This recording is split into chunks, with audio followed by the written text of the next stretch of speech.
The Tennessee Titans can win the AFC South next year. They already have one of the better defenses in the NFL, but their turnover-prone offense is severely holding them back. If the Titans ever want a real shot at a Super Bowl, they're gonna have to make some massive upgrades to the offensive side of the ball. In this video, we're gonna offer our vision on what those upgrades should look like by identifying the 3 players the Titans need to grab in the 2025 draft to go from laughingstock to AFC powerhouse. Welcome to the RFL Show, the show that knows the Music City Miracle was clearly a backwards lateral. And if you agree, you should hit the subscribe button.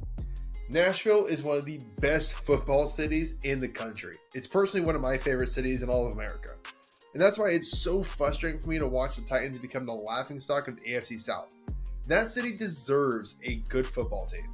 And with an offense that turned the ball over 33 times so far, this team is anything but good. However, it's not all bad for the Titans. Even though it was an injury-plagued year, their defense had a solid season overall, finishing 3rd in yards per game. Admittedly, some of the numbers don't look great, but that's because of all the turnovers by the offense. But if we can just bring in the right players for Brian Callahan's system, I know this team could compete for the AFC South as soon as next year. There are a lot of spots that could use an upgrade, but to us, the biggest ones are quarterback, right tackle, and wide receiver. So we reviewed all the guys who have declared for the draft, ran through their draft profiles, and identified the 3 guys who we believe are a perfect match for this system. And let's start with the position everyone loves to talk about, quarterback. Will Levis may not be entirely to blame for how bad this offense has been this year, but he hasn't shown enough for us to be comfortable with him being the starter in 2025. He has shotgun accuracy and put the ball in danger way too often. Callahan's system needs a quarterback that can get the ball out quickly and accurately for it to function at a high level, and this defense needs someone that won't turn the ball over. Therefore, we would draft the best pure passing quarterback in this draft, Shedeur Sanders. Sanders is the perfect quarterback for this team. No quarterback with 500 dropbacks was more accurate or protected the ball better than Sanders this year in college, posting the highest completion percentage in college football at 73.4% and the lowest turnover-worthy percentage of 1.2%. But there is a massive concern with him. He takes way too many sacks, and a lot of them are self-inflicted.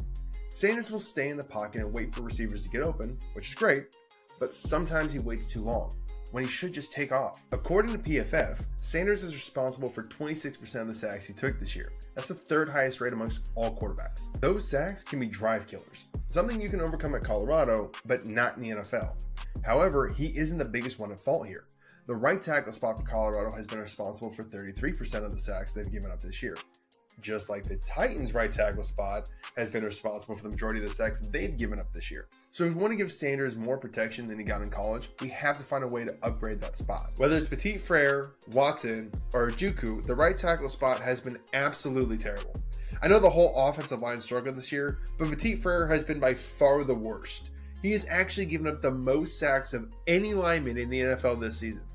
I don't care if it's Will Levis or Sanders at quarterback, it really doesn't matter. No one can survive being under constant pressure. If we want this team to win a Super Bowl, we have to find an upgrade for the turnstile we currently have at tackle.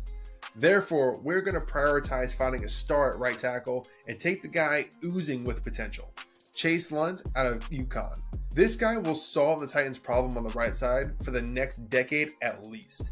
Chase is an athletic freak that has ascended every year during his time at UConn and only allowed 6 sacks in his entire career. A legendary coach like Bill Callahan should be able to pull the raw talent out of him, and I expect Lund will be an all-pro by about his 3rd year in the NFL. However, for as good as of a pass blocker as Chase is, he may be an even better run blocker. He consistently opened up massive holes on the edge and was able to erase linebackers on the 2nd level. Tony Pollard is going to absolutely love running behind this guy.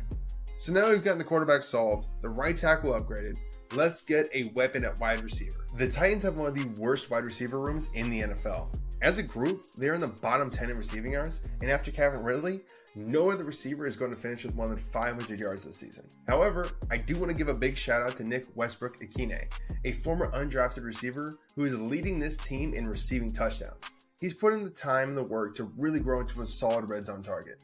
But as cool of a story as Nick is, the Titans are going to need more big play weapons if they want to compete for the AFC South. Therefore, we would select the guy most experts believe to be the most electric receiver in this draft, Isaiah Bond out of Texas. Bond is excellent with the ball in his hands, and that is exactly what this offense has been missing. He is a tactician with his route running and can generate separation quickly. All he needs is an accurate quarterback to give him the ball on time. Don't be fooled by his lack of production in college either. You put him in a system that relies on getting the ball out quickly, he'll be a consistent 1,000-yard receiver. However, this receiver room is so bad, I don't think we can get away with just adding one receiver. I know we said we would add 3 guys, but there's another receiver that was just too good of a fit for us to pass up. We would double dip and add Xavier Restrepo out of Miami. We might have to move around the board to get him, but this is a guy that's worth it. Xavier as a player isn't super flashy, but he's the kind of guy a fan base and teammates absolutely love. He has fantastic hands, a quarterback-like feel for coverages, and loves blocking in the run game. This is the kind of guy that becomes the glue holding a team together. When you bring in a quarterback like Sanders, you need to get him weapons quickly. And with Restrepo and Bond on this roster, this could quickly become one of the most explosive offenses in the NFL. So there's our vision for fixing this offense and getting the Titans to the top of the AFC South. We bring in Shedeur Sanders at quarterback, upgrade the right tackle spot with Chase Lunt, and we draft Isaiah Bond and Xavier Restrepo to remake the wide receiver room overnight. But I want to know your thoughts. Tell us which players you want to see the Titans draft down in the comment section. Also, if you want to check out more of our videos, you can find that playlist right here. Thank you so much for watching. We're the RFL Show, and we'll see you in the next video.